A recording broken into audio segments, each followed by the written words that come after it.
We've all seen the numbers, millions of gamers connected across the globe, all on one platform, Steam. But what if we zoom in, not on the major gaming hubs, but on the most isolated, extreme, and remote places on Earth? A while back, we went on a similar hunt, exploring the mystery of the lonely Steam account in North Korea. Today, we're taking that curiosity to the next level to find the absolute loneliest Steam accounts from islands with zero population to frozen research stations and even the middle of the Sahara Desert to see how people are gaming in the most isolated places in the world. Now, you might wonder, how do we find these accounts? It's not like Steam has a most remote player leaderboard. Our research is based on a little known public feature in Steam stats, the download usage data.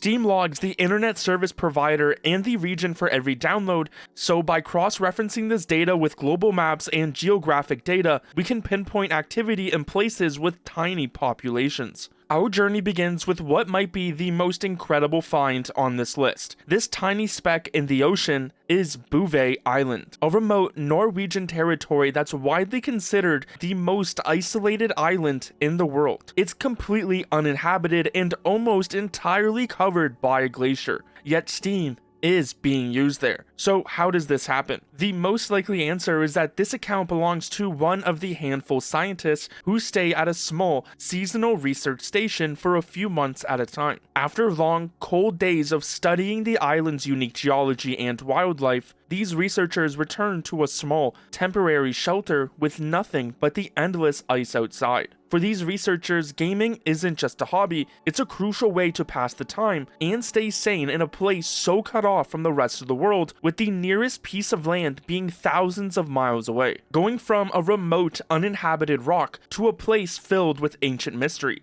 Over 2,000 miles from the Chilean mainland sits Easter Island. The iconic Moai statues, believed to represent deified ancestors, have watched over this isolated Pacific island for centuries. But now they're watching over gamers. With a population of around 7,000 people, the account here likely belongs to one of the locals, proving that even in a place where ancient history is so present, modern hobbies find a way to thrive. The island has satellite internet, but as many residents will tell you, it can be pretty spotty and slow. But now, we are going to the bottom of the world. McMurdo Station is Antarctica's largest research base, a self-contained city with a seasonal population of over 1,000 people. For the scientists and support staff who live here through the dark, cold polar night, gaming wouldn't just be a pastime, it would be a vital part of staying sane and maintaining morale. McMurdo Station uses a satellite connection, but its bandwidth is limited as it's shared among the entire base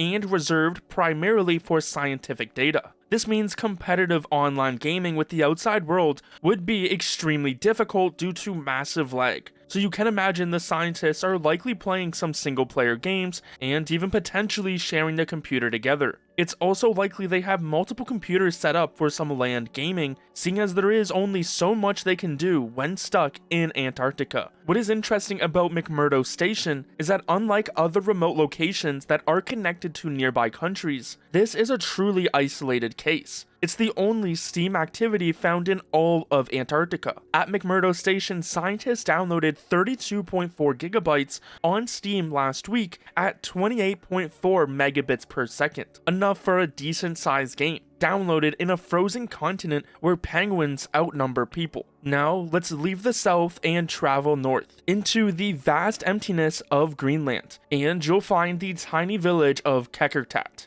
with a population of just 25 people. The gamers here are likely locals, blending a traditional life of hunting and survival with a modern hobby. In a place with no cell service and no roads, communications and connection are a luxury. The only way to get online is through limited satellite internet. This makes gaming more than just a pastime, it's a crucial window to the outside world and a way for them to connect with other isolated communities or people in different countries. Now, we've all heard stories of ships and planes mysteriously vanishing in the Bermuda Triangle. But what about the millions of packets that are coming right from it? Bermuda is a true paradox on this list. While it is one of the most populated locations we'll discuss, with around 64,000 people, it is still a tiny speck in the middle of the Atlantic. But unlike many other isolated locations, Bermuda is one of the world's leading offshore financial hubs, which means it has a fiber optic cable system that runs all the way to the mainland of the United States. This provides high-speed internet, allowing gamers here to play any modern title, from competitive online shooters to massive multiplayer worlds,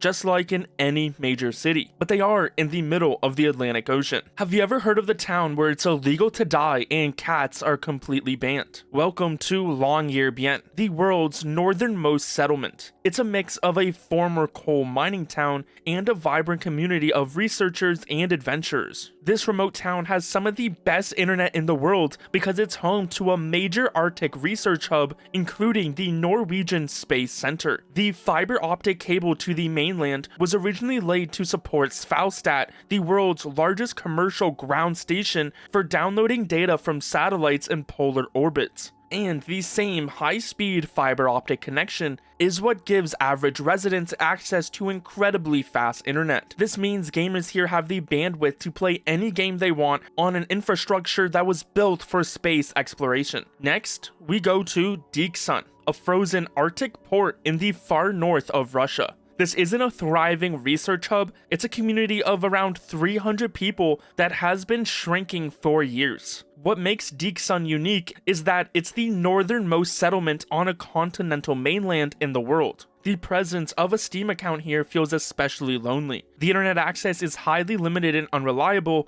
likely through a very slow satellite connection. Gaming in Dikson isn't just a hobby, it's a vital distraction from the brutal winters and extreme isolation of the outside world. Now, leaving the cold, we head to the scorching heat of the Sahara Desert. Zouaret, a Saharan mining town in Mauritania, is a hub for iron ore mining. With a population of around 44,000, the Steam accounts here likely belong to workers or their families. This area has actually been growing in popularity in recent years due to the famous iron ore train that acts as a way to travel from the middle of the Sahara to the coast due to the lack of actual roads. Although Zouaret has a bigger population than most places we talked about, when you look around, the true isolation of the desert becomes clear. A Steam account being used here shows the universal desire for entertainment. Next, we are heading to Al Fashir, a massive city in Sudan's Darfur region. Its isolation isn't geographic like an island in the middle of the ocean, it's due to the ongoing war that has left it under siege for over 500 days. An estimated 260,000 civilians, including a large number of children, are said to be trapped inside, cut off from humanitarian aid for many months. Internet access here is incredibly limited and highly unreliable, having frequent power outages and network disruptions, especially as this area is in the middle of a brutal war. What makes this find so interesting is the longevity of the account. While many of our other discoveries are temporary, like a scientist at a research station for a few months, this one has been active since at least 2016. So from the frozen ports of Russia to the heart of the Sahara, our journey shows that Steam isn't just a platform, it's a digital lifeline for a lot of these people who would otherwise be disconnected. Let me know what other locations you find interesting that have Steam usage, and what games do you think these users are playing.